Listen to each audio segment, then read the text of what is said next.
Los que están a distancia, alguien puede responder si me escuchan, si se ve, si nos ven bien acá. El micrófono pareciera que no.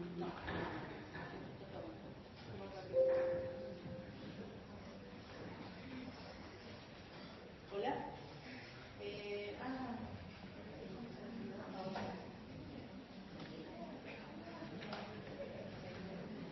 Aunque sea contesten por el chat. Si ven, sería por el chat. ¿Sí?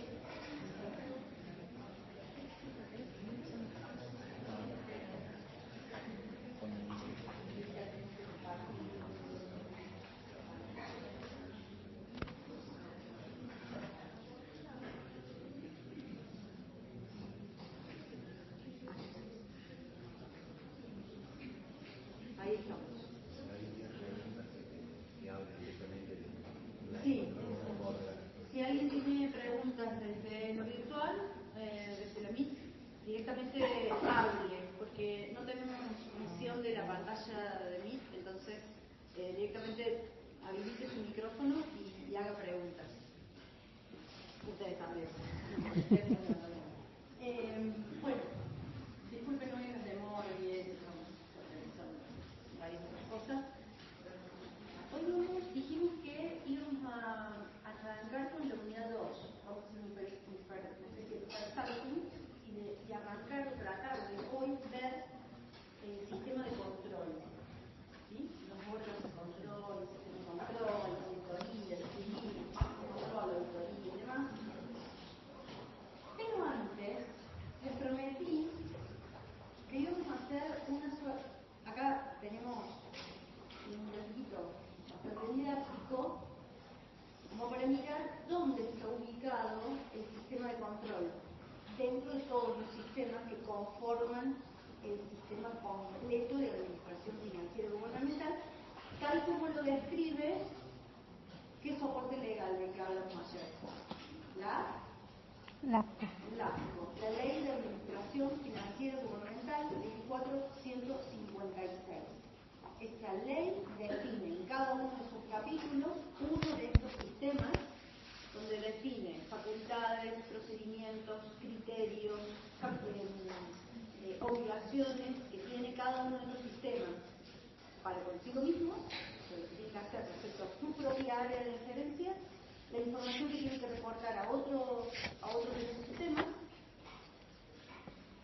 y cómo funciona el todo, el conjunto completo de administración financiera como soporte y como organización transversal a todo el sector público. Vamos a empezar a mirar cuestiones de control por la misma razón que hablamos ayer, no sé si están todos, algunas caritas sí, las identifico, hemos hablado ayer, de que lo primero que nos interesa es saber quién, cómo y qué nos va a evaluar, nos va a mirar de gestión. Entonces, necesito saber qué me van a controlar y cómo me van a controlar antes de empezar todo el proceso administrativo, antes de empezar con planificación, diseño, diagnóstico,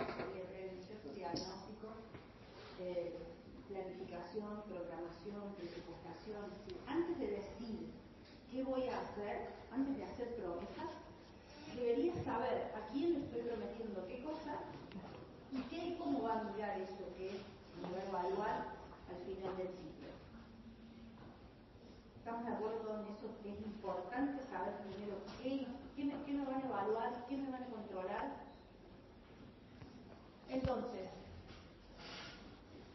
miramos primero eso que parece que está al final y que en la ley está en los últimos dos capítulos de la legislación, ¿sí? El 7 y el 8, el 6 y el 7. No importa, los títulos y todo eso, nunca le damos el valor de memoria porque nosotros no sabemos cómo son los dos últimos, y que van a involucrar esto, un montón de información respecto a quiénes son los órganos que controlan, qué potestades tienen, cómo controlan, de quién dependen, cuál es el alcance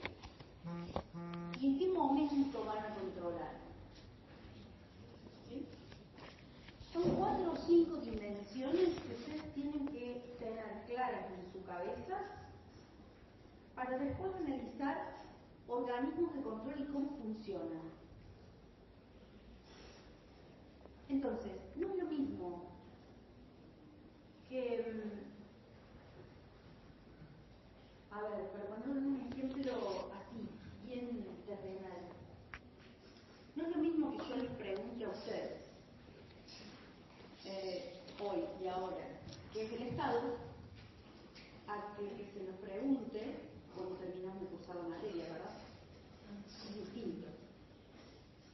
Tampoco es, y una cosa es que yo ahora les estoy diciendo algo y otra cosa distinta es que se las diga cuando ustedes están rendiendo el examen. Y otra cosa diferente es que yo participe, cuando digo yo, en la cátedra, estuviésemos en el momento en que ustedes están estudiando, estuviésemos ahí con ustedes, siguiéndolos, a ver cómo están estudiando, ¿no? Sería incómodo. ¿Se plantea eso? ¿Se figura en esa situación? Que alguien esté, o sea, que el que va a controlar si saben algo o no, esté en el momento en el que ustedes lo están cursando, o sea, cursando el estudio, ¿sí? Haciendo esa actividad o esa acción de estudiar.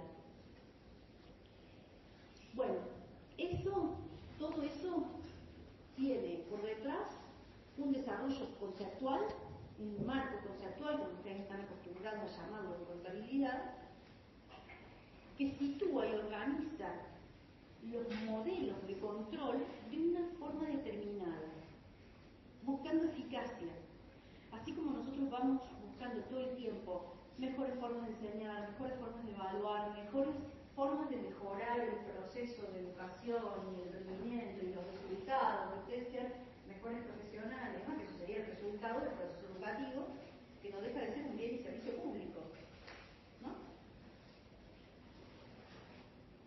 Asimismo, también es diferente que los mismos que enseñamos controlemos si el que aprendió, a que alguien de afuera, supongamos un consejo profesional, decís, un órgano externo, apareciera en el momento de habilitarles, darles la matrícula, para que ustedes realmente tengan capacidad para ir a ejercer a la sociedad como profesional, y dijera, a ver, cuando uno ahora va al consejo profesional, ninguno de ustedes me ha hecho ese trámite, pero uno va con el cartoncito y dice, quiero matricularte. Bueno, venga, acá dice que usted es profesional y este cartón acredita que usted es lo que es y sabe lo que tiene que saber.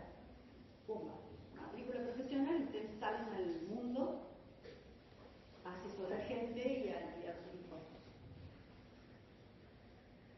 En otros países, y esas son cosas que vamos naturalizando, así que, bueno, estos procesos, estos procedimientos, bueno, van siendo modelos de gestión que los vamos adoptando y nos parece normal.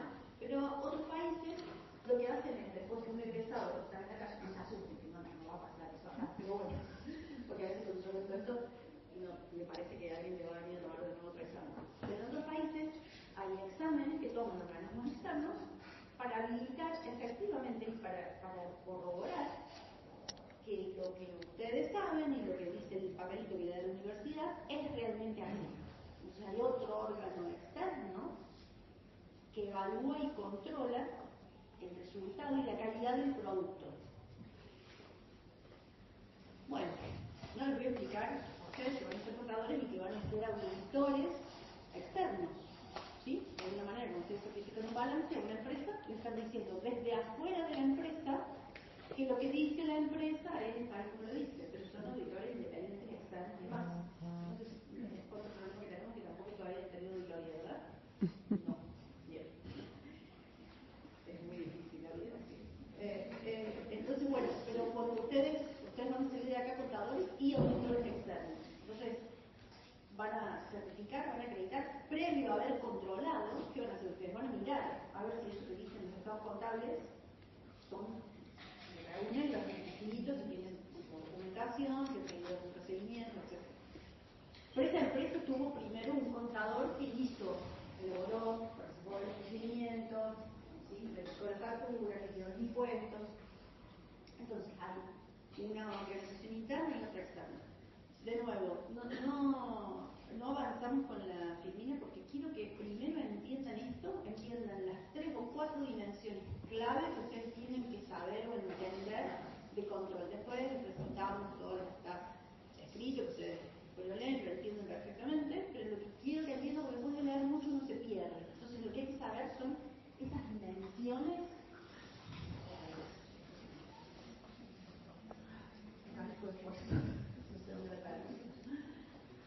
Bueno, como unos cuadrantes que son más de uno. Dimensiones que entonces uno clasifica si el control es interno o es externo. ¿Es anterior o previo o posterior? ¿Qué voy a controlar? ¿La formalidad o legalidad? O efectivamente lo material, ¿sí? La calidad, material, excepción, la calidad, en definitiva, los resultados. Entre estas cosas más que ya nos vamos a ver con estas, primero, ya es importante que ustedes en la cabeza entiendan que cada organismo, cada instituto de control que vamos a estudiar después, ustedes lo van a poner dentro de esta cajita. ¿Sí? Vamos a hacer una cajita. Y entonces después vamos a decir un montón de nombres propios. GEN, AGN,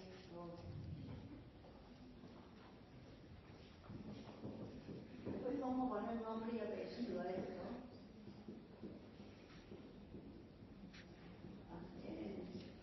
Vamos a poner unidades de auditoría interna. Otros que no son menos importantes, por ejemplo la oficina de presupuesto, que ya la vamos a hacer actuar aquí, la oficina de presupuesto del Congreso, que si no después queda afuera.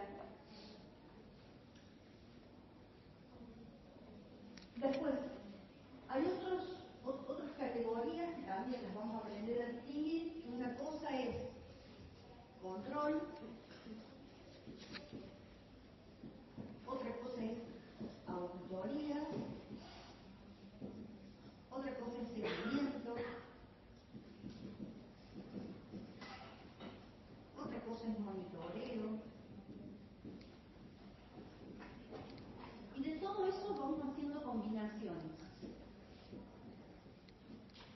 Y entonces cada uno de estos organismos va a actuar según definiciones de modelos. Porque, perdón, acá decimos, si AGN decimos tribunal de cuentas,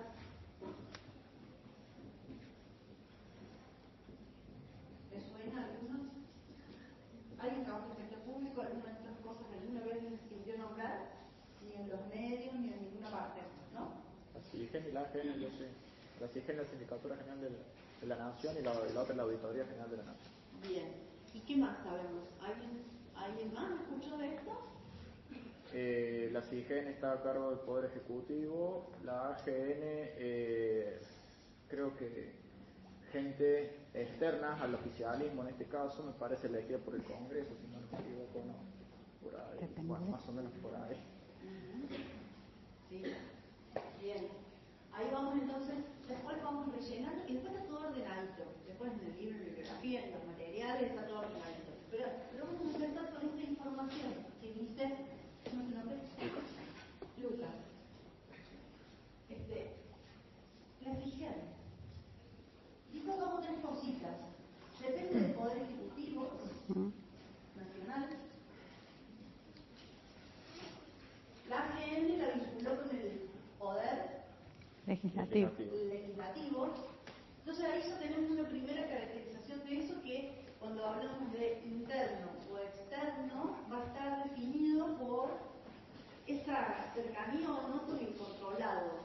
En general, el controlado va a ser el gestor, va a ser el Poder Ejecutivo, que es el que ejecuta o gestiona.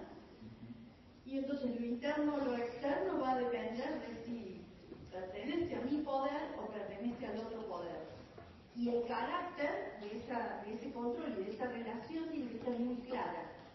Él agregó un dato muy importante, mencionó a la oposición. La composición de esto es externo, porque pertenece al otro poder. Además,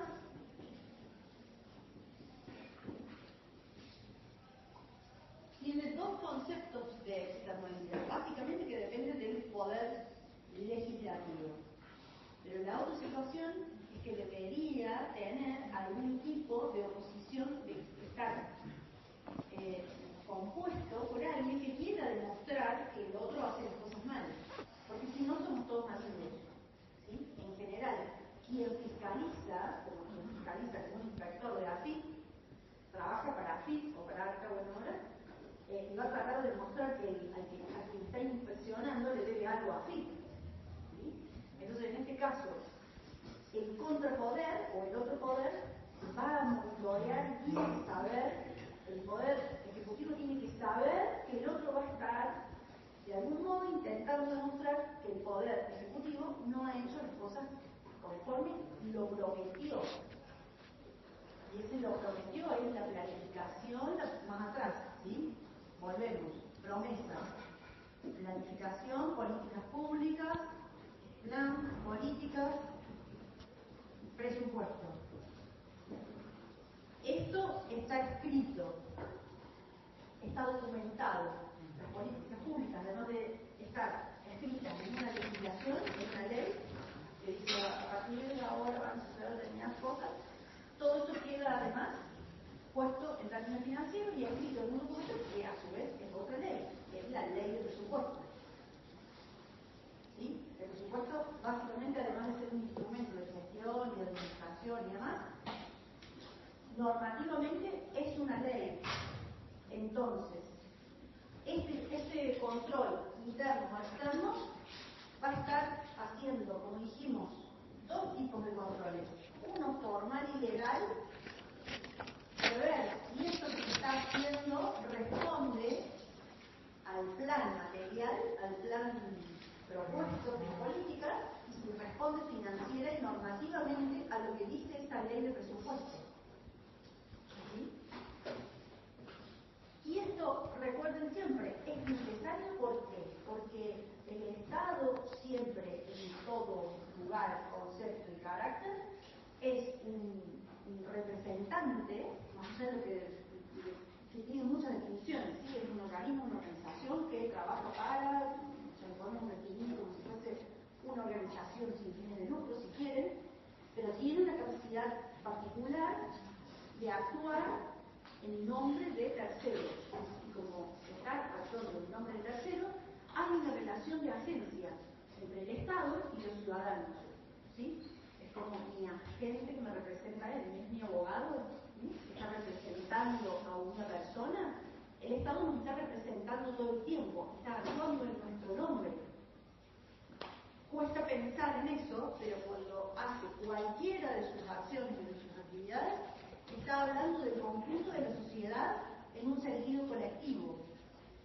¿Sí? Y le hemos dado, nunca olvidemos que le hemos dado esa capacidad de representación a través de la Constitución.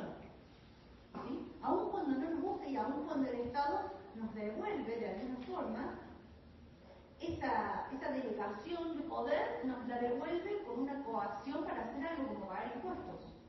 Pero nosotros mismos se lo hemos delegado. ¿Sí? Pero en nosotros mismos es todo el tiempo una actividad y una dinámica que es, bueno, finalmente el Estado tiene potestades para hacer determinadas cosas, pero las tiene que escribir porque tiene restricciones delegadas siempre en aquel poder supremo que le hemos dado, que es la Constitución Nacional, en este caso, la LACTO, que rige toda la actividad financiera. Entonces, puede planificar, presupuestar, programar, hacer muchas cosas, pero siempre tiene que estar custodiado, porque si no, este guardián que hemos designado todos, que es el Estado, para que nos cuide, para que nos regule, para que actúe como mediador entre todos nuestros conflictos, puede que ese poder lo use de manera arbitraria. Y Y esa arbitrariedad siempre tiene que tener límites, ¿sí? Podemos darle un cierto cuestión a ver que la reforma de los años 90, que reformó el Estado y dijo, bueno, este Estado es como muy bobo, un trozo muy grande, dijo, sí, hay que darle mayores potestades, hay que darle mayor empoderamiento a ese Estado, pero hay que hacerlo más liviano, y entonces hay que darle más discrecionalidad. Ustedes van a ver que en todos los primeros milagros de estudios van a ver que uno de los principios de la reforma, que ahora lo vamos a refrescar, decía, el Estado tiene que tener más discrecionalidad para poder mejorar la forma en la que manejan los medios para lograr los fines que se proponen. Y no quedarse enredado porque no puede, porque esta cosa llamada burocratización se le impide. Entonces, démosle un poco más de atribuciones. Eso dice la Constitución del 94 y la Ley de Administración Financiera. Le da más potestad y más carácter de gerente a los gestores públicos. Pero esa discrecionalidad tiene una línea roja muy importante, muy fuerte, la que no tiene azul. Pero hay una muy delgada línea roja entre la discrecionalidad y la arbitrariedad. Discrecionalidad es decir, tengo un margen para moverme y desde que me muevo dentro de esos márgenes, ¿sí? La ley dice, bueno, usted haga, por eso presupuesto todos los años, porque todos los años tengo un margen para decidir qué voy a hacer como Estado. Pero eso no puede poner en jaque los acuerdos básicos. Por eso entonces es un límite toda la legislación y un límite a esa discrecionalidad para que no se torne en arbitrariedad. Entonces, el Poder Ejecutivo sabe que el control externo tiene este carácter, ¿sí? De vigilar, controlar, y lo formal ha sido cumplimentado, y esta ley, primero, si esta ley está conforme a las potestades que le asigna la legislación que dice que el Estado, el Poder Ejecutivo, puede hacer esas cosas. Primero. Segundo, si estas cosas que promete hacerlas, después las hace. Y entonces le hago un control de gestión para ver si las cumplió. Entonces es legalidad y gestión y resultados.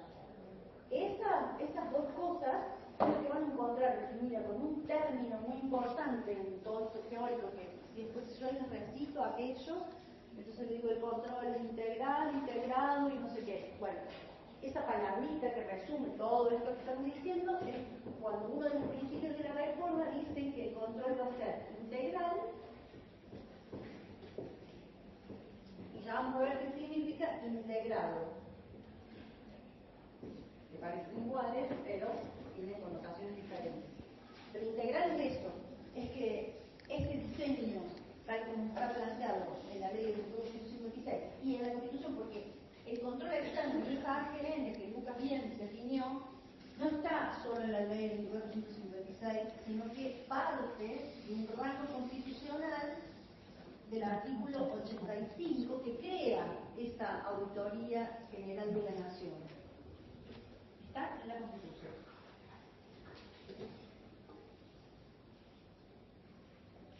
Una cosa fundamental que mencionó él es el modelo internacional, por eso, o sea, siempre vamos a ir y venir al modelo internacional, al modelo conceptual y a cómo se aplica en nuestro país. Esta Auditoría General de la Nación está hecha en imagen y semejanza de las contralorías a nivel internacional.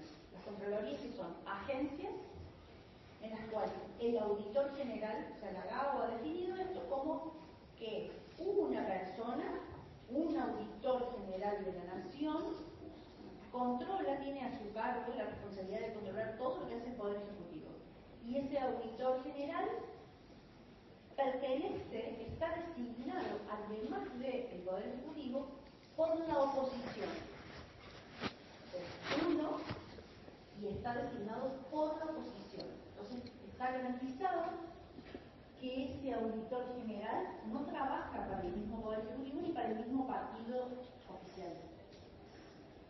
En nuestra Constitución, esta AGN no es una persona, o pollera, o con palabras de es un órgano colegiado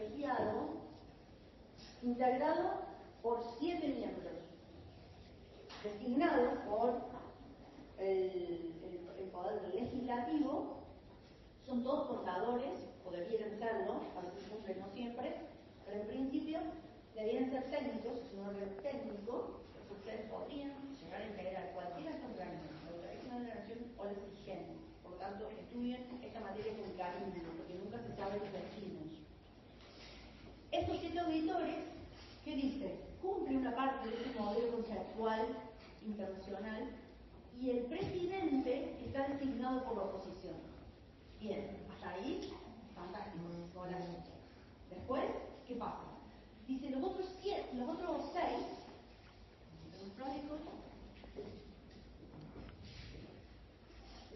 este lo vamos a poner una O de oposición que está clarísima.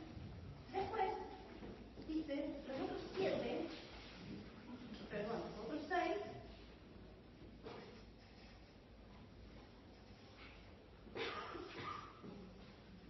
van a estar designados por la Cámara de Diputados y otro por la Cámara de Senadores. Hasta acá bien, ¿sí? Vamos hasta acá, buscando representar todo que esté bien en la gobernanza. Pero después dice, esos 3 van a ser decididos según la composición de las cámaras. ¿Qué significa esto? ¿Cómo están compuestas las cámaras? ¿Siempre igual? La Cámara de Diputados va cambiando, o de senadores va cambiando. A veces tiene mayoría de oficialismo, a veces no. ¿Qué pasa cuando a veces sí? Muy importante el a veces acá, ¿eh? ¿Qué pasa cuando el a veces sí? Si el oficialismo tiene mayoría, ¿qué pasa con esto? ¿Cuántos van a tener? 2, claro. 2, este es el a veces, oficialismo tiene la mayoría. Vamos a tener 2. Y si en la Cámara de Senadores pasa lo mismo, entonces también vamos a tener 2.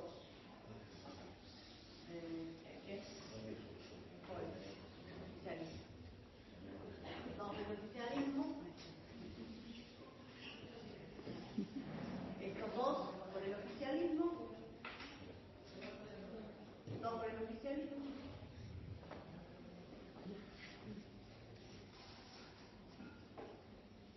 ¿Vamos? 2 por el oficialismo, 1 por la oposición. ¿Cuántos nos quedan en total? Oficialismo, oposición. ¿Cuántos? 4 y 2. 3. 3. Con el presidente. Ah, perdón. Sí. O sea, 2 más el presidente. Sí. Es un corte, por mayoría se toma la decisión. Por lo tanto, el a veces podría ocurrir cuando el oficialismo a veces, muchas veces, tiene mayoría en el Congreso.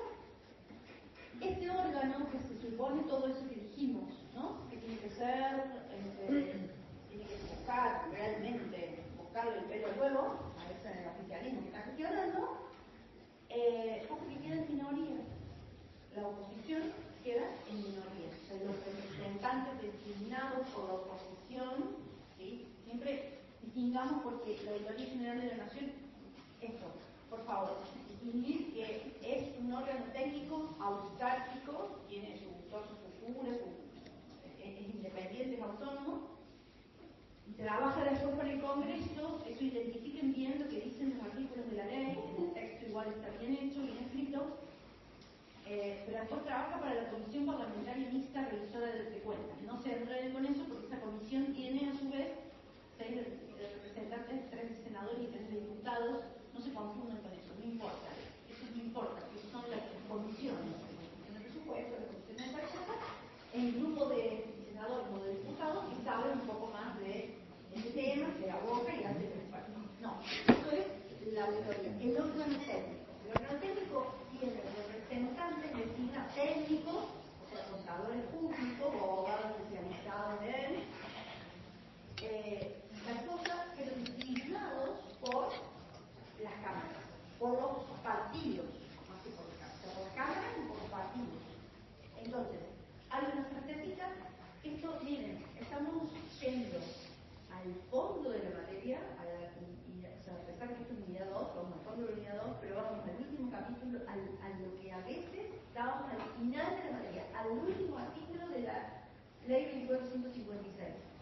Pero saben que esto es fundamental para entender por qué después todo lo otro, ustedes van a decir, esto no funciona, ¿por qué no funciona? Bueno, sepamos de entrada que en algunos casos hay leyes que están bastante bien diseñadas y se aplican mal, o no se cumplen, o no funcionan. Aprendamos a distinguir, ya a esta altura de la carrera, aprendan a distinguir cuando un diseño institucional, formal o legal tiene algún problema, y eso es como un juego de dominó. Ese problema o ese defecto va volteando todas las fichas y entonces todo lo otro puede no funcionar del todo bien. O entonces empezamos a buscar en otros lados. Pero ya partimos de algo que tiene un problema. ¿Sí? Y les digo esto porque esto también es una pregunta de examen que no van a probar la materia si no saben esto. Y en general es una pregunta que se la hacemos, que después nos olvidamos, ¿sí? Usamos, digamos, no sé, el último parcial no lo rinden porque ya aprobaron los otros y demás. Esto queda en el tintero y lo leen así. Y esto hay que entenderlo, tal vez así, ¿no? En la esencia, en dónde está la raíz del problema. Porque después también hay que saber comparar con otros modelos u otros diseños institucionales. Esta forma es una, que es el modelo de control externo por Contraloría, externo al Poder Ejecutivo, posterior, no interviene antes, está todo bastante bien pensado en el marco conceptual, en el modelo conceptual. En manos de la oposición, tienen que controlar todo el tiempo que hace el Poder Ejecutivo, perdón, no todo el tiempo. El Poder Ejecutivo sabe todo el tiempo que al final del camino alguien lo va a estar esperando para controlarle los resultados. Lo va a dejar que arbitren en sus propios medios, tome decisiones del Poder Ejecutivo y diga, esto lo voy a hacer de este modo, esta licitación lo voy a hacer, voy a justificar por qué estoy convencido que es la mejor forma de hacerlo para lograr los objetivos. Eso es que hablamos ayer, crecimiento, distribución, desarrollo, ¿sí? No interviene, no está en el medio. Para que lo entiendan, ¿de qué estamos hablando? Cuando decimos que esto funciona más o menos mal, pero hay otro modelo que tampoco sabemos cómo funciona, que es el nivel de provincia. Acá tenemos una representante expositora que trabajó mucho tiempo en seguridad de cuentas y los ve pasar después a ustedes ahí y les pregunta al gubernamental y no saben cómo rendir cuentas. Porque la provincia es otro del modelo. Un modelo de tribunales, se llaman tribunales de cuentas, eso sí, lo habrán escuchado en la provincia. Y también el órgano de control externo de la gestión del Estado, pero históricamente no se consideraba control, no estaba pensado ni diseñado como control posterior, como está ahora en la nación, sino que era control, porque una cosa es esperarlo haciendo bajadita, como lo dice la bajadita y luego cuando acaba y ya qué, y otra cosa es ir controlando para que no meta la pata, vamos a decirlo así, en criollo, para que vaya haciendo las cosas bien en el durante. Eso se llama preventivo. ¿Ven acá? La dimensión que pusimos. Anterior o previo, y previo se considera para prevenir, preventivo. Para prevenir que el Poder Ejecutivo haga las cosas mal. ¿Qué les parece? Está bueno, ¿no? Es deseable. Uno a priori dice sí, se han dado grandes debates políticos, intelectuales, ¿no? Que por qué cambiábamos, porque ustedes en el libro de bibliografía lo van a tener esto como una evolución histórica, porque el Estado antes de la reforma de los 90, que lo vamos a ir contando de poquito, si empezamos desde el primer día de la reforma de los 90 y venimos contando, ustedes saben. Entonces vamos a ir de poquito introduciendo que esta legislación, así como la Constitución del 94, la Ley de Administración Financiera es del 92, entonces muchas de estas legislaciones responden a esa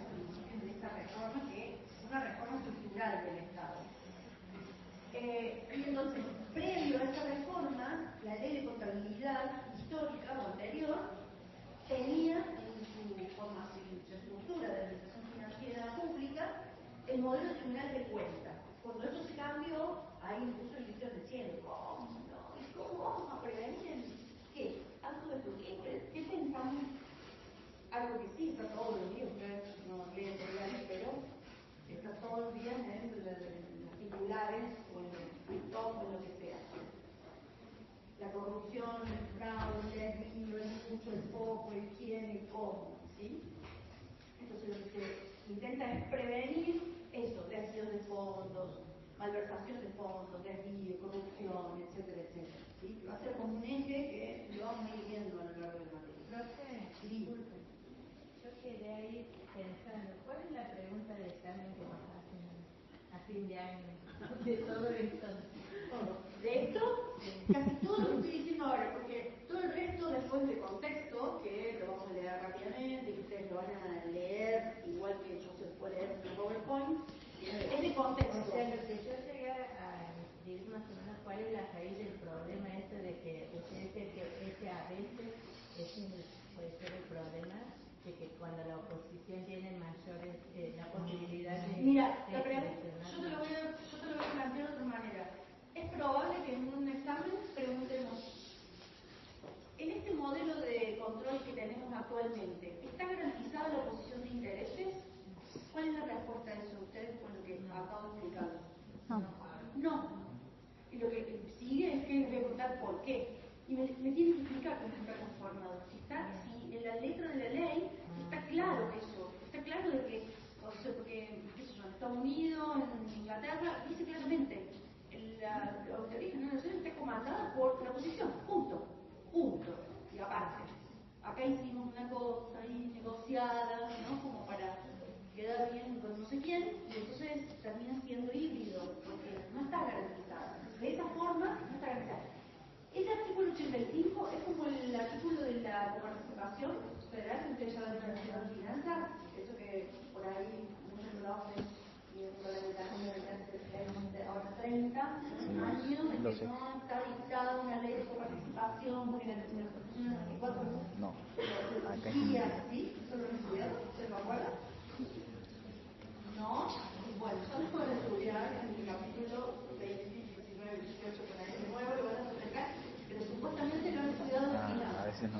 La Constitución del 94 mandaba en sus artículos, uno de sus artículos, a que las provincias y el Estado federal, en el término de 2 años, contados desde la sanción de la Constitución, se iban a dar por consenso absoluto, decía, una ley de coparticipación en la cual se estipule cómo se van a repartir los recursos que las provincias le delegan a la nación la recaudación, pero que son de ellas, supuestamente, ¿sí? Y pasaron 2 años, pasaron 4, pasaron 10, pasaron 20, pasaron casi 30 años desde el 94, ¿más? ¿24? Uno más, 30 más uno. Con el artículo 85 pasaba lo mismo. Dijeron, bueno, ponemos esto y esperamos a que se reglamente ese artículo. Que salga una ley que lo regule, lo reglamente. Entonces, se supone que en la ley a lo mejor se decía, bueno, cuando a veces el oficialismo esté en mayoría, entonces a lo mejor, bueno, 34, 31 años y se reglamenta. Profe, una pregunta. Usted dijo que la AGN el control es posterior. ¿Posterior cuando finaliza el mandato? ¿O posterior al año? Muy buena pregunta. ¿Por qué? Porque nos falta la otra pregunta que es, ¿qué controla? Y lo principal que controla, si nos atañe a nosotros como contadores, lo principal que controla es la cuenta de inversión del ejercicio. Fiscaliza, en el capítulo 25 lo van a encontrar como un punto muy importante que es fiscaliza, porque una de sus principales funciones es fiscalización de la cuenta de inversión. ¿Qué es la cuenta de inversión hoy, primer día de clase? Ya tenemos que saber esta cosa. Si no, llegamos al final de los la inversión del Estado de Financiamiento. La cuenta de inversión, y acá esto, cuenten que algunas palabritas tienen que ser muy precisas. La cuenta de inversión con mayúsculas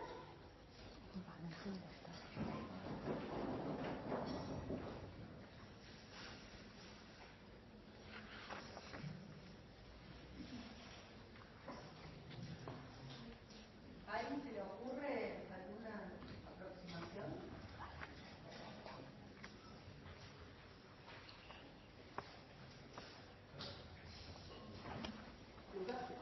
Estoy pensando. Acá.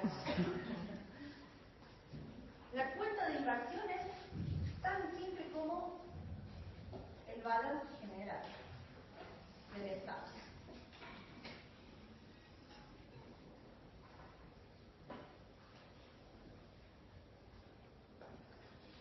Que muestro ahora.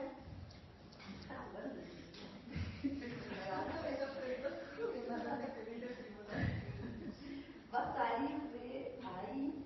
Vamos, mientras yo les cuento un poco de esto, vayamos a la cuenta de inversión del ejercicio. Para que vean qué es una cuenta de inversión, porque después también llegamos al examen final y nos pregunto.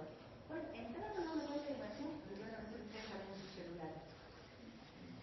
Fiscaliza la cuenta de inversión y la fiscaliza 6 meses después que termine el periodo anual. Acá, muchas cosas, casi todo va a estar referenciado al periodo que dura un ejercicio económico que es el año. Sí. Esto es el año fiscal. Este año fiscal tiene un pre, tiene un post, y en el pre vamos a tener el presupuesto. Lo vamos a armar, presentar y ya van a ver que ahora mientras estemos ahora cursando la materia va a estar muy divertido porque justo en octubre, perdón, el 15 de septiembre, el Poder Ejecutivo tiene que mandarle al Poder Legislativo esto, su plan de gobierno para el año X. El año X, estamos en el año X-1, en el año X tiene que tener un presupuesto aprobado. Es decir, tiene que haber. Se puede no aprobar exactamente. ¿Y qué pasa ahora? ¿Tenemos presupuesto aprobado? No. Tenemos una cosa que se llama reconducido, que ya es en materia de estudio además, pero ya la entrada por diario, pero igual, después la vamos a meter dentro de nuestra carpeta de conocimiento. Pero eso dice la ley y la Constitución, que el poder es las dos cosas, ¿sí? En el artículo 75 dice que el Congreso tiene estas potestades de supervisar y aprobar el presupuesto de la nación. ¿Por qué lo aprueba? Porque necesariamente tiene que participar de algo que después va a controlar, que es la cuenta de inversión que se va a presentar el 30 de junio del año X+1. ¿Sí? Cuando estemos cursando el otro año, en este mismo año, acá, en junio, ahora tenemos que poder ver la cuenta de inversión del año pasado, la del 24, ya debería estar presentada y ahí le vamos a chequear. ¿Qué pasa? Eso de posterior es posterior al cierre de ejercicio, del 31 del 12, ¿sí? Esta cuenta de inversión que es, yo les digo creo, yo el balance general, pero es como mucho más, porque hay información producida por cada uno de los sistemas que vimos, ¿sí? El estado de situación patrimonial, los estados de ingresos y egresos, que es equivalente al estado de resultados. No se llama estado de resultados, ¿por qué? Porque los resultados en el estado no se miden por un modo financiero, sino que responden más a este otro concepto de calidad en los resultados. Entonces, además del resultado financiero que va a mostrar ese estado de ingresos y egresos, va a proveer otra información física, material, de ejecución y de logro de esos resultados, que también van a ser materia de control cuando intervenga acá la Auditoría General de la Nación. Y ojo, la Auditoría General de la Nación no trabaja para el el Congreso es independiente, el Congreso no puede intervenir en sus criterios técnicos, en su trabajo y demás, la AGN va a presentar en esta fecha, una vez presentada el 30 de junio, va a presentar un informe, o tiene obligación de elevar un informe, un reporte sobre esa cuenta de inversión, sobre esos estados contables, al igual que un contador, que un auditor externo, y ese informe tiene carácter de no vinculante, también pregunta de examen. ¿Cuáles de todos estos organismos que vamos a definir intervienen en la fiscalización de la cuenta de inversión? La AGN, pero la AGN no aprueba. Ojo, también esto. ¿Quién aprueba la cuenta de inversión? El Poder Legislativo, el Congreso, en base a la información que le eleva la Auditoría General de la Nación. Si quiere, coincide, eso es no vinculante. El informe puede decir, estos estados contables son una porquería, ¿no? Y el Poder Legislativo dice, bueno, a mí no me importa porque tal como podemos decir las composiciones de las cámaras, no sé qué, bueno, no me importa, la aprobamos igual, le pasamos la mano, lo votamos y ya está. ¿Sí? Es no vinculante.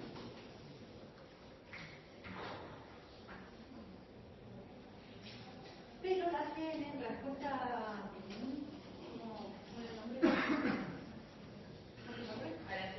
Araceli. En respuesta al nombre, en respuesta a la pregunta de Araceli, controla esto y controla las dos cosas. O sea, como dijimos, hace un control integral de formalidad, de legalidad y de gestión, plasmada en esta cuenta de inversión. Pero no son las únicas cosas que controla. Puede controlar cualquier cosa. De hecho, después de entrar y mirar una cuenta de inversión así por arriba, también podemos entrar a la Auditoría General de la Nación y ver cuáles son sus informes. Y van a ver que hacen seguimiento, como decimos acá, seguimiento, monitoreo, que en general uno piensa que el seguimiento y monitoreo, si los tenemos que definir como está definido en la bibliografía, ese seguimiento y monitoreo suele ser hecho por el mismo Poder Ejecutivo, que va monitoreando en tiempo, porque no es que nos vamos a desconectar y vamos a esperar ese control posterior sin hacer nada, no. Sobre esas políticas y ese plan va a ir haciendo un propio seguimiento y monitoreo de que las órdenes que vienen dadas de arriba, de que se formula el presupuesto, se propone hacer determinadas políticas, hacia abajo se están cumpliendo. Pensemos que es una organización muy compleja el Estado y que entonces lo que decida arriba un gestor público, un gerente, un funcionario público, político, un ministro, hasta que la orden llega y eso se cumple, pasan muchas instancias. Entonces hay que ir haciendo un monitoreo si esas órdenes que se van dando se van cumpliendo. Porque después los responsables son las máximas cabezas del Poder Ejecutivo. ¿Sí? Es decir, las cosas se hicieron mal, lo que va a juzgar el Poder Legislativo acá mediante la AGN, va a mandar a juicio a los funcionarios responsables. Y acá viene la distinción con lo que la otra compañera ya conoce, preventivo y una característica, y es bueno prevenir. Pero pasa que esa prevención la tiene que ir haciendo hacia adentro el propio Poder Ejecutivo. Y para eso está el control interno, a cargo de las fiscales y todas las unidades de auditoría interna que tienen una red capilar en cada organismo, en cada célula, en cada jurisdicción, hay una unidad de auditoría interna como si fuese una camarita que está mirando qué es lo que hace, porque si no, esta responsabilidad de la máxima autoridad del Poder Ejecutivo, así como los presidentes terminan las reglas y demás, por algo que se hace hacia abajo. ¿Por qué? Porque la Constitución y la legislación dice las autoridades máximas del Poder Ejecutivo son responsables por todo lo que pasa en todo el Poder Ejecutivo. ¿Sí? Porque no se cumplen las normas, o porque no se cumplen los objetivos, o porque se malverte en el medio lo que se debería haber hecho, lo que se prometió, lo que no se cumplió como parte de esas restricciones o ese marco que limita la discrecionalidad de los funcionarios públicos. Pero entonces, cuando no tenemos claro quién previene y quién controla y quién juzga, se nos mezclan los momentos ¿Por qué es tan importante? ¿Qué controla? ¿Quién controla? Esas preguntitas siempre hagan llegar. ¿Quién controla? Así como después vamos a empezar, cuando empecemos con la planificación, vamos a ver quién hace, qué hace, cómo lo hace. Acá preguntémonos, ¿quién controla? ¿Qué nos van a controlar? ¿En qué momento? O sea, ¿cuándo? Casi lo escribo en latín. Oportunidad. ¿En qué oportunidad lo voy a controlar? ¿Quién? ¿Qué? ¿Cuándo? ¿Y cómo?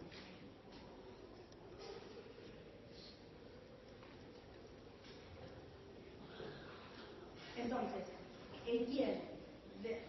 ¿Qué órgano perteneciente a qué poder controla y qué poder gestiona? Tiene que estar claro, porque también de la respuesta de esas preguntas, lo que se va a derivar es exactamente la responsabilidad de los funcionarios que hicieron o no hicieron bien o mal una cosa. Va a estar claro.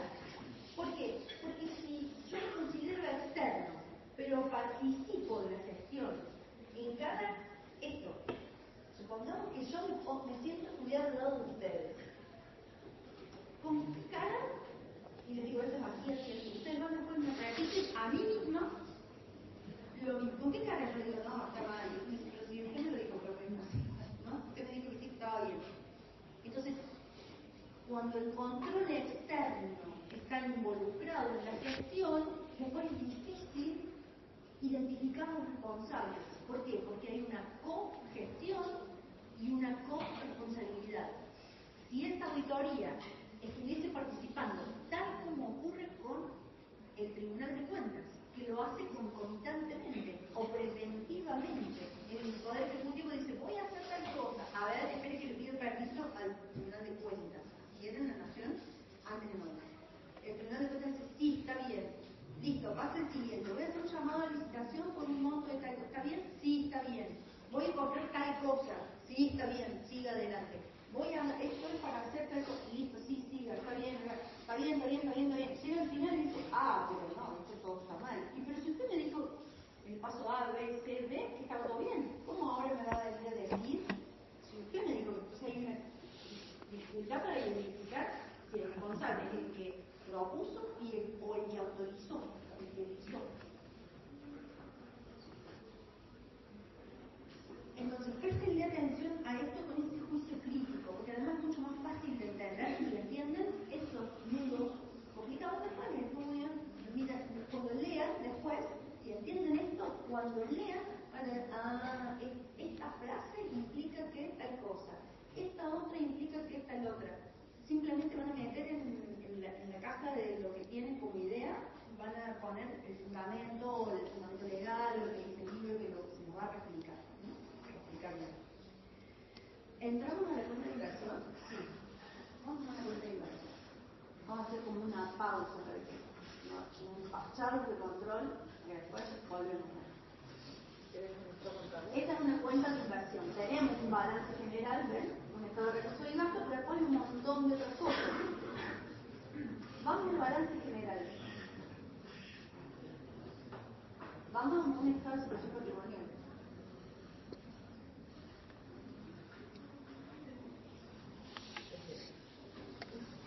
Busquen ustedes en sus teléfonos, ¿quieren? A lo mejor si hay algún teléfono más rápido. ¿Ven que es igual? Activo, pasivo, patrimonio neto, casi igual, lo reconocen. Le dan, certifican que es un balance general, que es una tasa de patrimonial. Bueno, ahora miren los montos, vayan anotando ustedes. Miren los montos y díganme qué notan de raro.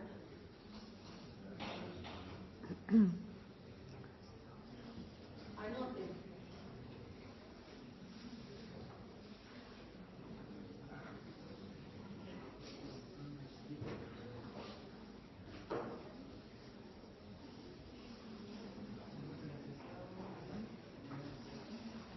Díganme. Sí, redondeen. Díganme un monto bien global.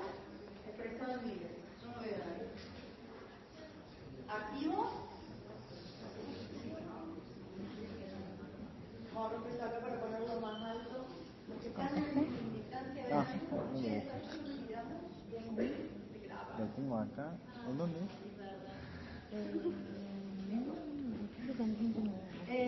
Monto de activo total. Alguien de allá que pueda, o los que están en internet también pueden participar, ¿Estás contando? ¿Sí? 225.432.162.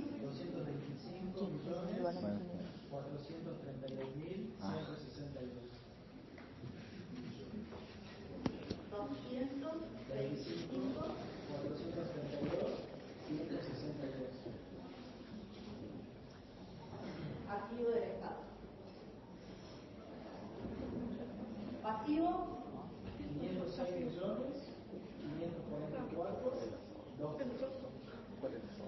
544.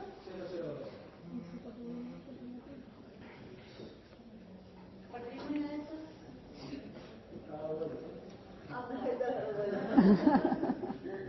Claro, ya ahí hay algo que está Menos 281.111.840. ¿De nuevo?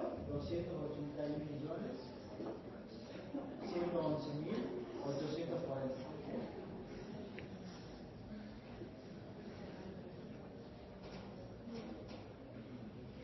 O sea, en realidad es Causas de disolución. Disolución. exactamente. Estamos en la quiebra. Patrimonio neto negativo. El pasivo es casi el doble negativo. Estamos en problemas. ¿Aprobarían ese cuento de inversión? Sí, no. Se borró. O sea, llamó al 5 gente. Claro, mandémoslo al quiebra. Bueno, pasa que ustedes dirán, ay, este gobierno, me encantaría decirle este gobierno que desastre, bueno, y hacemos un poco de así bombo. Pero esto es histórico, es estructural, es así. Es así en nuestro país, es así en casi todos los países, porque los marcos conceptuales que eligen los criterios para armar toda la situación patrimonial del Estado son casi parecidos. Y hay cosas conceptuales que, a ver, ¿ustedes creen que de esto se puede sacar conclusiones? Más que esto y reírnos un rato y decir, es bacana, pero la cuenta de inversión tiene que pasar a ser aprobada, las de 2 años también, las de 10 años también, y el formato es el mismo. Cuando se aprueba la consulta, significa que no hay nada de, no sé si ilegal, pero nada extraño, nada sucio. Sí. Nada tan grave como para que ahí puede haber detalles, muchos, específicos, pero no que la gestión en conjunto está mal. Con respecto a la duda esa, bueno, yo sí estudié auditoría y sé que el auditor también da una opinión. Sí. ¿Se da ahí también la opinión? ¿O solamente es el informe lo que presenta el auditor? Sí. Lo que pasa es que este instrumento, este balance general, va acompañado, ahora salimos un poquito, bueno, mientras ella busca un estado de ahorro, inversión y financiamiento, un ejecutado. ¿Qué pasa? El Estado, hay unas cosas, vamos a ponerlo en criollo, después a todo esto van a ir viendo la cosa técnica, pero quiero que entendamos esta complejidad, porque ustedes no van a venir sin tener clase. Yo si no digo todas las cosas hoy, después, nada, pasan aquí, repetimos como si ustedes. El Estado, cuando produce bienes y servicios, muchos de esos bienes y servicios que produce, ¿qué hace con ellos? ¿Los vende? ¿Puede obtener una rentabilidad financiera que podamos medir? Difícil. Si el Estado tuviese ahí mucha ganancia y fuese incrementando su patrimonio neto en base a ganancias, ¿estaría bien? ¿Qué haría con esas ganancias? Más que redistribuirlas por un lado, dividendos. Pero no es solo eso, no es solo esta cosa, la concepción del Estado en sí mismo. Hay otras cosas formales y legales como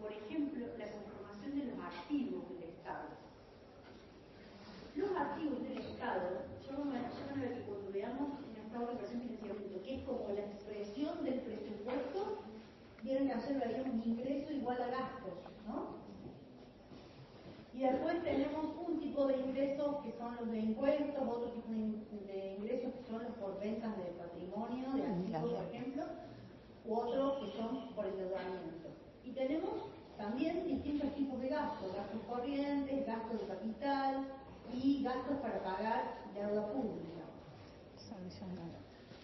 Estos gastos de capital es todo lo que el Estado invierte en caminos, rutas, infraestructura social y básica, y económica y productiva. Pero ¿qué pasa donde el Estado hace una autopista? Gasto público. Gasto. Acá.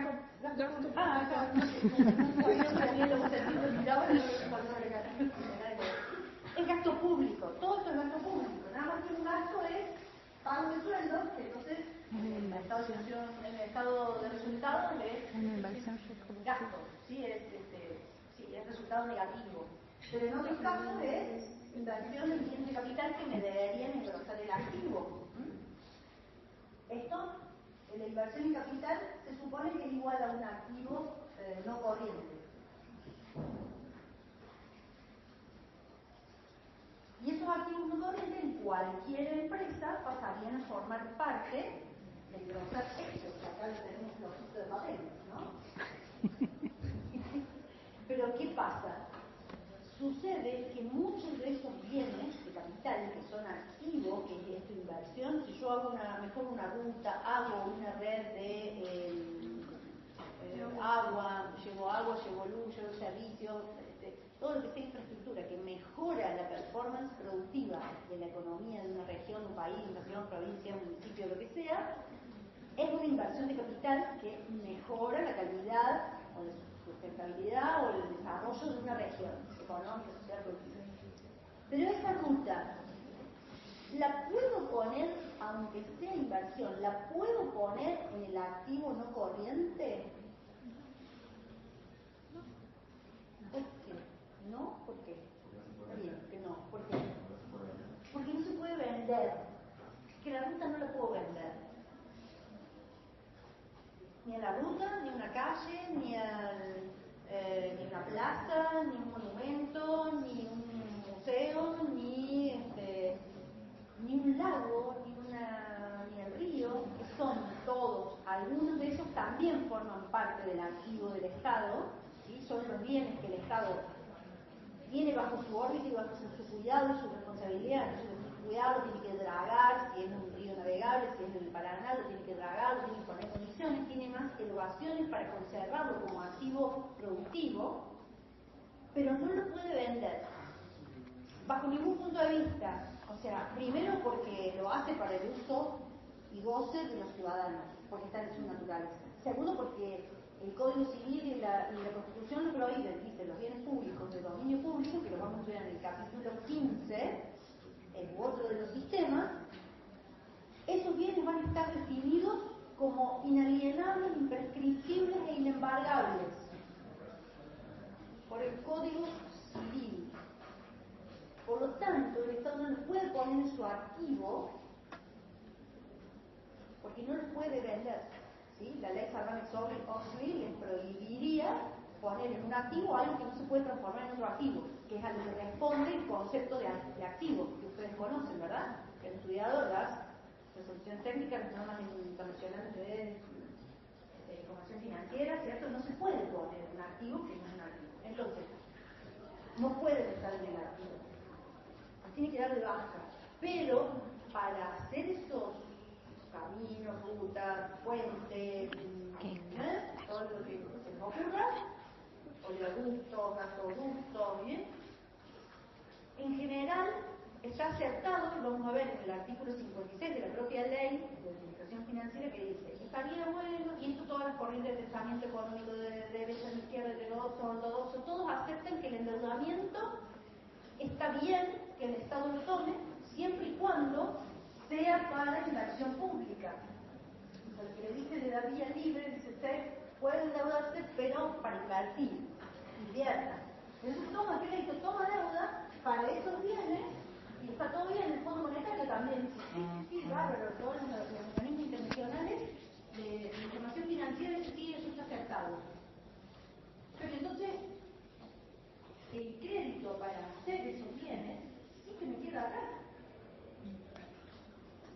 lo tengo ahí.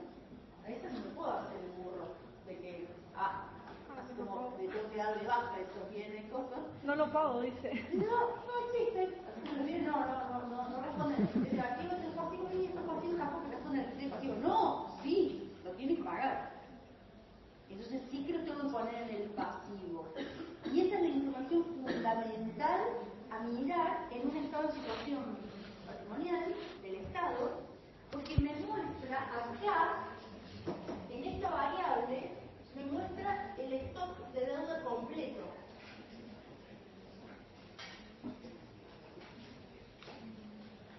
Que en el Estado, ahora inversión y financiamiento, que está en el presupuesto, ¿vieron cuando hablamos de superávit, déficit, ¿no? En el diario, el déficit fiscal es simplemente una diferencia entre ingresos y egresos. Después vamos a ver qué tipos de déficit son más buenos, más malos, más peores o más mejores. Pero básicamente el déficit fiscal es una variable financiera que me muestra el desequilibrio acá, en esto. Pero esta variable es ingresos y gastos por año, anual. Me muestra un flujo financiero no patrimonial de ingresos y gastos de ese año. Pero la forma en la que evolucionan esas otras variables las tengo que mirar en el estado de situación patrimonial. Y partir de esas, o sea, entender qué tipo de información encuentro ahí para después adaptarla y para que cualquier análisis yo creo una fotografía de que en qué estado está el Estado, tengo que mirar las dos cosas en simultáneo. Esto es un flujo de ingresos y egresos, todos los desequilibrios que se produzcan acá como déficit, tengo que ver cómo lo financio, si lo estoy financiando con más recursos positivos, con más recursos de endeudamiento, este endeudamiento cómo es en relación a esto, y este endeudamiento cómo es en relación al pasivo que ya tengo. ¿Sí? Si es pagable, si este endeudamiento está financiando inversión, está financiando gasto corriente, o si está simplemente financiando el pago de otras deudas anteriores. ¿Y qué representan cada uno de las relaciones entre esos rubros respecto a las relaciones entre aquellos rubros? ¿Sí? No da lo mismo tener un stock de deuda que comparado con el activo da esto, pero en realidad tengo que comparar más o menos, un indicador importante es el PBI. ¿Cuánto es ese pasivo en relación al PBI? Porque el PBI, a su vez, debería tender a incrementarse si yo mejoro la inversión en capital. O sea, ¿cómo retorna esta inversión en capital que me produce pasivos pero no me produce activos? En una mejora en la performance de la actividad económica. Me va a aumentar el PBI, la producción local, que va a ser la base imponible para calcular la recaudación impositiva que me va a permitir pagar la deuda. Sé que es una ensalada, sé que para la primera clase se complica, pero si esto así como se me estoy planteando, al final de la materia ustedes lo tienen que poder entender en su cabeza. Y después van a ver que la ley lo que hace es poner dispositivos para que todas estas cosas, para que eso se construya, ese estado de organización se construya de un determinado modo, para que se ejecute de un determinado modo, para que se apruebe de un determinado modo, para que se controle de un determinado modo.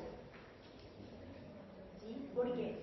Porque es sumamente complejo y detrás de esta complejidad se esconde un montón de información que para ustedes como profesionales les va a ser útil, no solo si están del lado del Estado, sino si están del lado de las empresas, porque el mensaje de elevación, que estaban ahí, no sé si lo vieron, estaba en un titulito, el mensaje de elevación del presupuesto de la Nación, que tiene como 200 páginas, cuenta todas estas cosas. Y de todo esto que se cuenta, las grandes empresas sacan información y dicen, para este año va a incrementar la obra pública, este año se va a invertir en tal cosa, este año el Estado es el mayor agente económico en materia de demanda, de compras, ¿sí? De adquisiciones. Y en la información del presupuesto está qué es lo que va a hacer el año siguiente. Y las empresas se preparan para eso. Entonces, ustedes tienen que asesorar a una empresa, qué va a hacer la empresa el año que viene, tienen que leer el mensaje de elevación del presupuesto, aunque después pasen cosas como que no se aprueba. Uno lee entre líneas, hay muchas cosas, porque uno puede leer el mensaje de elevación del año pasado y ver qué pasó con la cuenta de inversión de este año y hacia dónde tienden todas estas variables, ¿sí? Y aprender a leer esa información. Al final de la materia ustedes van a saber un poquito más, leer y entender toda esta información que hay, lo que sobra en este mundo, en este universo de información. Y el valor agregado que tienen que usar ustedes de acá es aprender a leerla, aprender a seleccionarla, aprender a identificar, aprender a dónde está, ¿sí? Y cómo se interrelacionan, cómo se interconectan las cosas. Volvamos.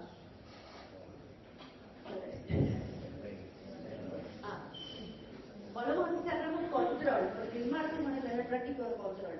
Entonces, quiero que se van soñando con control. Como el lunes, el martes, bueno, yo voy soñando porque yo sé que tienen un poco de lío, así como preguntó allá la compañera de ustedes que, bueno, se dijo la interpretación. El martes, ¿qué van a hacer? Un poco por eso yo les dije más. Otra cosa que los chicos les van a esquematizar, poner más en orden, yo acá quiero que les abran la cabeza. Los chicos se les van a ordenar y les van a hacer ejercicios con preguntas y respuestas como estas, como las que yo les acabo de decir, ¿no? El control interno es previo, posterior, selectivo o no. Ustedes van a hacer el ejercicio de resolverlo porque así va a ser lo del examen parcial, ¿sí? Lo del examen final tal vez sí va un poquito más sofisticado. Bueno, ¿cómo se compuesta? ¿Por qué? ¿A qué poder responde? ¿Cómo está organizado?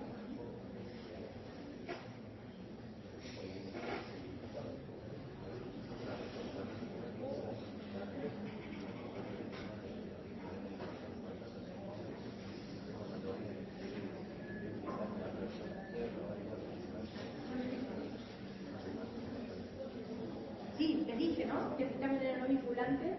Sí. No, por eso, yo me refería a la pregunta de... Priscila. Fabiana.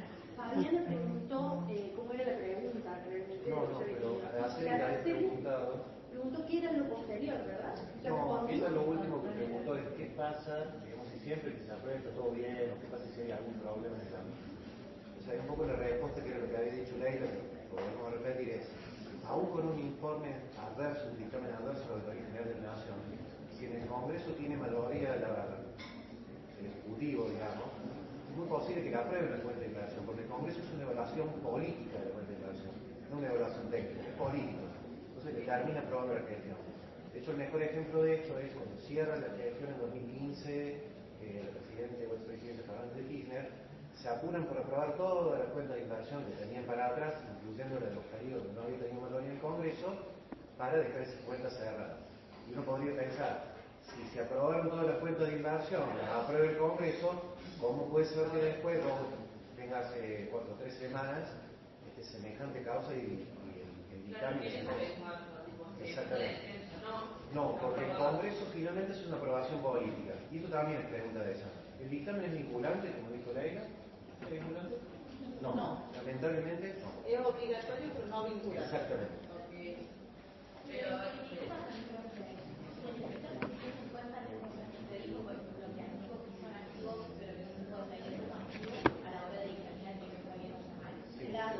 Va a ser una cuestión también ahí con el dictamen de ella. O sea, todo el mundo sabe que la Auditoría General de la Nación es, por eso les acabo de explicar, con esta composición diferente del estado de situación patrimonial, de estructura, que el activo y el patrimonio neto, el activo del doble.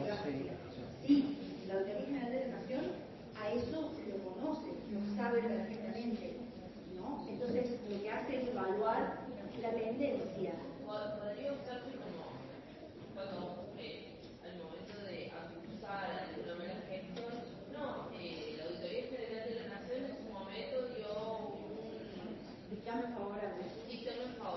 Fue controlado. Sí, lo que pasa es que el dictamen de la Auditoría General sobre el ámbito del control que trabaja son selectivos, no controlan la totalidad de los eventos económicos financieros, hacen una selección, hacen una muestra, a diferencia de lo que hacía lo mejor el tribunal. Entonces, en esa muestra, algo se te puede escapar, pero es razonable, digamos, la información que contiene la cuenta de inversión. ¿Lo vinculante sería que no se responsabiliza por el dictamen?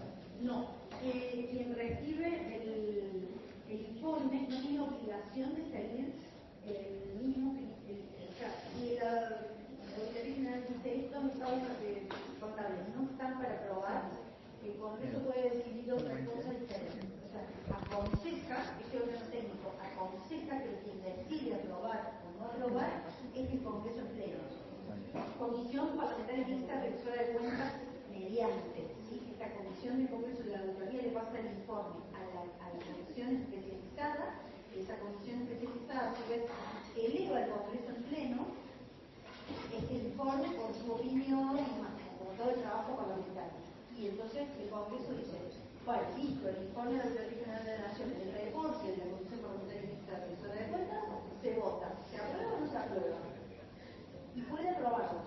Es decir, y esto recuerdo bien también porque pregunta ¿es obligatorio que la Auditoría General de la Nación emita un informe sobre el estado contable de la cuenta de inversión? Sí, es obligatorio. Es su función principal, además de todas las otras, puede controlar cualquier movimiento de cualquier otra política. Pero es obligatorio que fiscalice los estados contables, que emita un informe. Y la pregunta siguiente es obligatorio de que el Congreso respete ese dictamen, porque un dictamen es, dictaminamos que los estados contables están mal. El Congreso puede resolver conforme a ese dictamen o en contra de ese dictamen. Pero sí es cierto que cualquier juicio de valor posterior que se evalúe, puede que los evaluados sean los legisladores, porque los legisladores avalaron algo que iba en contra del informe de la Auditoría General de la Nación. O sea, en general se sigue la lógica del dictamen de la Auditoría General. Pero podría no ser. Es más, la cuenta del 2016 la auditoría recomendó aprobar y el Congreso rechazó. Exacto. Eso puede ocurrir porque, como dice Diego, es una cuestión de un acto político también. ¿Sí? Está evaluando otras cosas, además de lo financiero y de los resultados que tiene la cuenta de inversión. Profe, una pregunta. Así como puede que el presupuesto no se apruebe por razones políticas, que podría ser, a veces no hay razones, o sea, esto que se ha dado ahora es como contra natura, o sea, que el Poder Ejecutivo no quiera que se le apruebe, porque eso fue lo que pasó con el presupuesto este año, que no quiera que se trate y que se apruebe, es atípico. Lo normal es que el Congreso a veces no le apruebe el presupuesto que manda el Poder Ejecutivo por razones políticas, porque le quiere hacer saber que está en desacuerdo con la impronta general del gobierno. Eso puede suceder, perdón. Claro. Y por ejemplo, si no se aprueba la cuenta de inversión, sí, ¿qué consecuencias trae? Depende. Hay muchas derivas, aunque la materia termina ahí, pero podemos profundizar. Si ustedes quieren más, avanzamos. Hay después muchas cuestiones. Todo lo que se considere que está mal. Sí. Está bueno esa pregunta porque eso abre la variante o la extensión que acá no profundizamos hoy, pero es la capacidad de juzgamiento que tienen los órganos de control. Los tribunales de cuentas, este modelo que se lo borramos estaba acá, que dijimos que es co-gestor, que participa de la gestión y que va a controlar. Que se desdibuja la responsabilidad. Tiene a su vez otra característica, otra dimensión diferencial de la Auditoría General de la Nación, que es que tiene capacidad de juzgamiento. Puede juzgar, o sea, además, dice, che, esto está mal y te voy a sancionar de esta manera. Claro. En el caso de la Auditoría General de la Nación no tiene capacidad de juzgamiento, tiene que elevar las actuaciones al Poder Judicial, a la justicia federal, que es la que trata asuntos vinculados a la gestión de gobierno, a la gestión política. Eso es lo que sigue. Después de ahí, bueno, juicio y después ya nos vamos a los medios de comunicación, dejaba el juicio y nada, pero pasa directamente a la justicia ordinaria, a la justicia federal. Esa es otra dimensión que, bueno, para no complejizar voy tanto, pero ya la van a ver en la bibliografía. Y una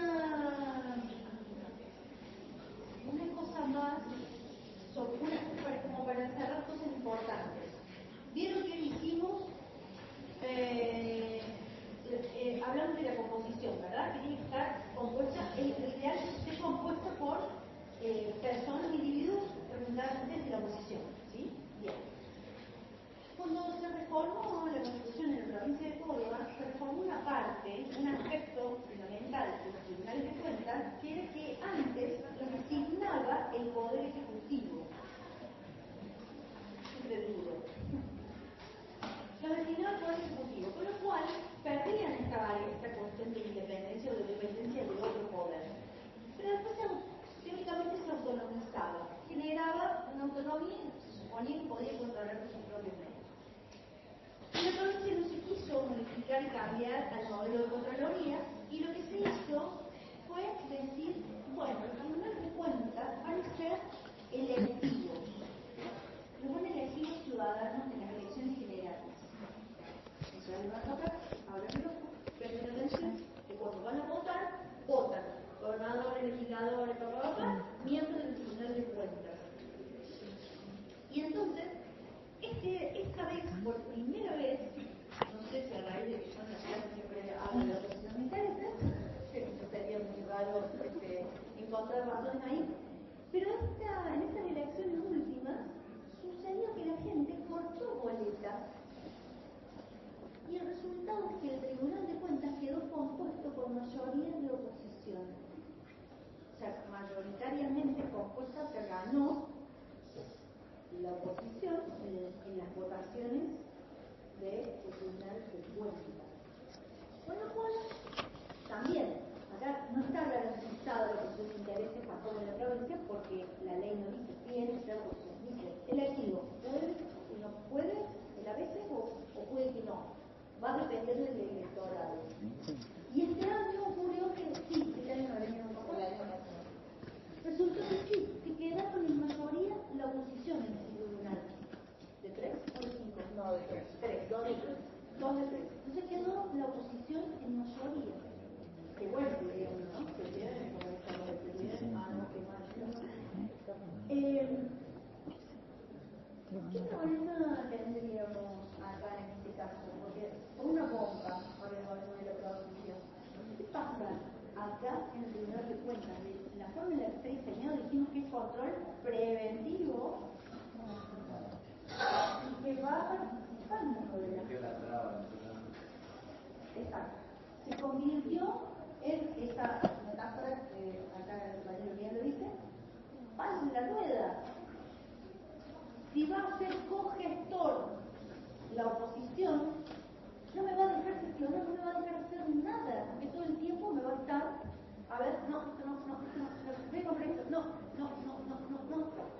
Genera parálisis de la gestión. Por eso, el momento y la oportunidad de control tienen que ser coherentes y consistentes con el que estoy controlando.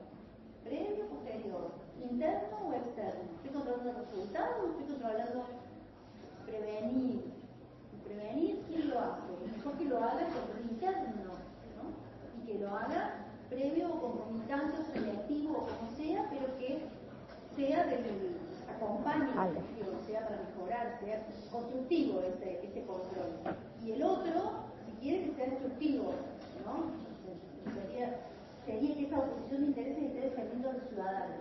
¿Sí? Esa es la idea, de que esa oposición de intereses, ahí el choque, haga que no haya connivencia entre gestor y controlador, que, bueno, estafe a los ciudadanos. Eso es lo que se busca. Pero en este caso, que vio así, que los ciudadanos hicieron conscientemente, pensaron que bueno, o sea, sí, vamos a poner a controlar la oposición. Sí, pero así diseñado no funciona.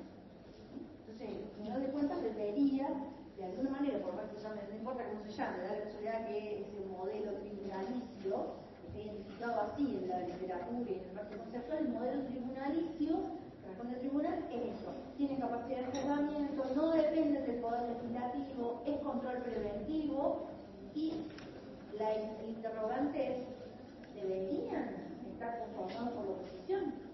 Se supone que si es control externo sí, pero si está antes no. Entonces, ustedes en el futuro van a ser contadores, auditores, legisladores, créanme que el 30 o el 40% de ustedes hoy, yo se los prometo este día, muchos de ustedes van a estar en algunos de estos lugares críticos donde no solo van a tener que entender quién les controla qué, o si están controlando qué controlan o a quién, pero también van a tener que probablemente participar de algún diseño de reforma de instituciones, en los pueblos, en la municipalidad, en Córdoba, en la provincia, lo que sea, ¿sí? Seguramente van a participar de eso. Entonces es importante, ¿no? Además de entender la legislación propia, nuestra legislación cómo está diseñada, nuestras bases y demás, entender el porqué de estos modelos, dónde están los beneficios, todo tiene pros y contras, cada uno de ellos tiene su joda, y lo importante más que ponernos en televisores a hacer entre uno o otro modelo, es buscarnos de modelos suficientes, coherentes. ¿Aviso por lo que hacen, profe, acá? Uno, lo que está comentando la profe del 30-40%, tiene estadística de la universidad. De los egresados nuestros, el 30-40% va a trabajar en el sector público. Con lo cual, pueden tener la suerte o la desdicha según si les gusta o no el sector público. Daría para Erika, la semana que viene cuando tengamos clase, pregunta qué pasa si no se aprueba la cuenta de inversión y ejemplo. Sí, señor. Muchas gracias. A ver, otra vez dos cosas, chicos. Informar primero, tanto la auditoría como los tribunales, por lo menos en Córdoba, solo los contadores y los abogados no podemos ser parte, pero aparte, como bien decía la profe, como el tribunal, por ejemplo, en Córdoba, tiene poder de juzgamiento a quien juzga, a los responsables de los servicios administrativos. ¿Quiénes son los responsables de los servicios administrativos? Solamente contadores o profesionales de ciencias económicas. Así que adivinen que esta materia es muy importante porque después, cuando llegan a un servicio administrativo, que les garantizo que llegan un montón de ustedes, las consecuencias de no saber la materia son un poco más graves que no. Bueno, la clase del martes es presencial. La clase del martes, de nuevo, la clase del martes es práctica y es virtual. El miércoles se repite esa misma clase pero presencial. Y se va a colapsar, se va a juntar con esta clase teórica el miércoles, también va a ser presencial. No, que no, que la semana que viene es todo virtual por el paro. Sí, claro. Sí, la semana que viene todo virtual, ¿de acuerdo? Sí.